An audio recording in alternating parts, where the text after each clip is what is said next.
Ky është njeriu më i fuqishëm i shekullit të shkuar në Evropë. E zgjodhëm këtë personalitet. Kemi shumë personalitet arbreshe, por ne zgjodhëm këtë takumentar. Quhej Enrico Kucha. Dhe ka qenë presidenti i Mediobankës.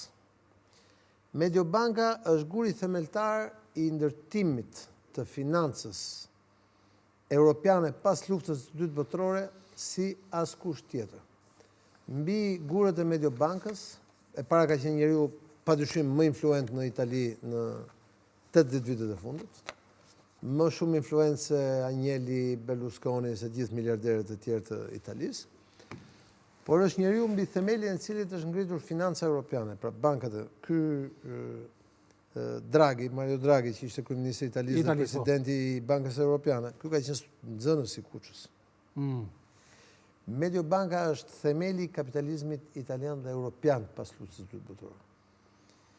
Njeri i heshtur, shumë i zgjuar, shumë i pushtetshëm. Dhe njeri në themelin sipas punës cilës është vendosur themeli banka më të mëdha europiane sot. Që është Unicredit, Intesa e shumë banka tjera europiane. Njeri me shumë armiq, po siç është ajo shpreha që shumë armiq edhe shumë derë, dhe njeri që jetoi deri në 90 e sa vjeç, gjithmonë i heshtur, paroje, me një shkop, duke ashtu, dhe ka qenë nga hora e arbreshve, pra nga Piana degli Albanesi. Dhe njeri që autoriteti i tij është i padiskutueshëm në botën bankare europiane, sot e kësaj dite, duhet ketë mbi 10 vjet që ka vdekur, ose pak më shumë, dhe në botën e financës europiane. Absolutisht arbreshi më i fuqishëm i shekullit shkuar nga gjithë arbreshët që ne kemi. Por më i heshtur. Ekziston antar të familjes tjerë të cilët... Janë pasuesit, familja Kuça për shembull në Horë është e famshme, është një nga familjet me emër, kupton?